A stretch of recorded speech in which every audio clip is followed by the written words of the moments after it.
On August 21st, chemical weapons attacks in Ghouta, a neighborhood of Damascus, Syria, claimed the lives of at least 355 people, according to Doctors Without Borders.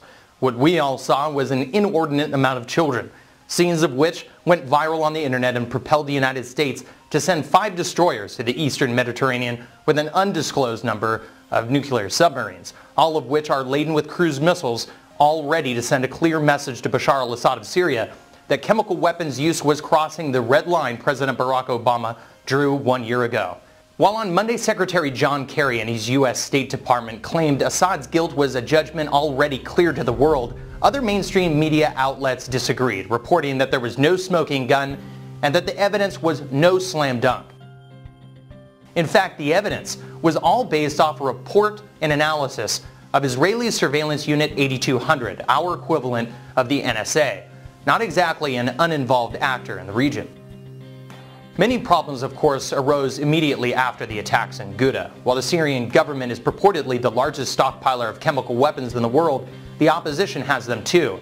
Now, infamous video has allegedly shown rebels killing rabbits with ad hoc mixtures of chemicals procured from Turkey. Other reports have acknowledged chemical weapons depots have also been seized in rebel gains. On August 23rd, LiveLeak.com hosted an audio recording of a phone call broadcast on Syrian TV between a terrorist affiliated with a rebel militia in Homs, Syria, and a Saudi Arabian boss identified as Abdul-Basit.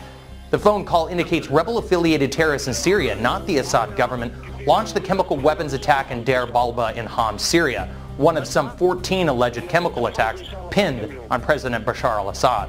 WorldNet Daily hosts a litany of these YouTube videos showing rebels handling chemical ordnance and alleged nerve gas missiles. Adding to the confusion is also the potential use of Muammar Gaddafi's stockpiles, which were at one time feared to have fallen into the wrong hands, at the very least left unsecured amidst the NATO-backed no-fly zone and the ensuing melee during the revolution in Libya. The concern his weapons were transferred to Syria was highlighted in the Benghazi affair, and further supported by Bill Gertz, who recently reported that 20% of the Mujahideen doing the majority of the fighting in Syria are from Libya. But most importantly, the UN's Carla Del Ponte officially acknowledged suspicion rebels had in fact used chemical weapons. Yet even with all the counter evidence, mainstream opinion, while against involvement in Syria, believed Assad was still to blame. This is prior to a UN chemical weapons investigation having even been concluded.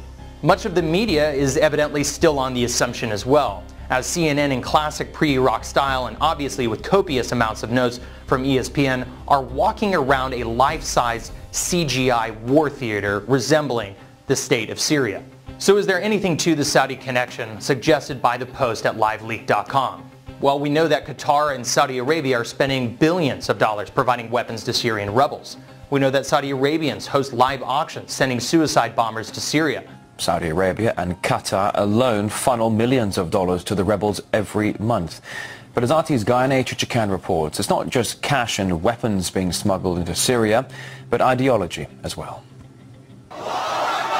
This is said to be an auction taking place at a hotel in Saudi Arabia. What's on sale is a human life. The video shows a father offering his son as a suicide bomber into Syria and raising money as compensation. We know that geopolitical interests of these two predominantly Sunni nations stand in sharp contrast to that of Lebanon, Syria, Iraq, and Iran, all of which are Shia, and in the case of the latter three have recently signed a $10 billion gas pipeline leading directly through Syria itself. This undercuts, as we covered in our interview with Eric Draitser yesterday, Qatari and Saudi energy interests. Now in a breaking article by longtime Associated Press Middle East correspondent Dale Gavlak notes, from numerous interviews with doctors and Ghouta residents, rebel fighters and their families, that many believe certain rebels received chemical weapons via the Saudi intelligence chief Prince Bandar bin Sultan and were responsible for carrying out the deadly gas attack on August 21st in Ghouta. 26 rebel fighters lost their lives that day, and according to Gavlak, it's because these fighters weren't properly trained in handling the weapons given to them. According to one resident of Ghouta, his son, who fights with the rebels, and 12 others were killed inside of a tunnel used to store the weapons provided by a Saudi militant known as Abu Aisha, who was leading a fighting battalion in the region. The father described the weapons as having tube-like structures, while others were like a huge gas bottle. Gavlak also reports that more than a dozen rebels interviewed reported that their salaries came from the Saudi government. But here's the kicker. According to UK's independent newspaper, it was Prince Bandar's intelligence agency that first brought allegations of the use of sarin gas by the Assad regime to the attention of Western allies in February.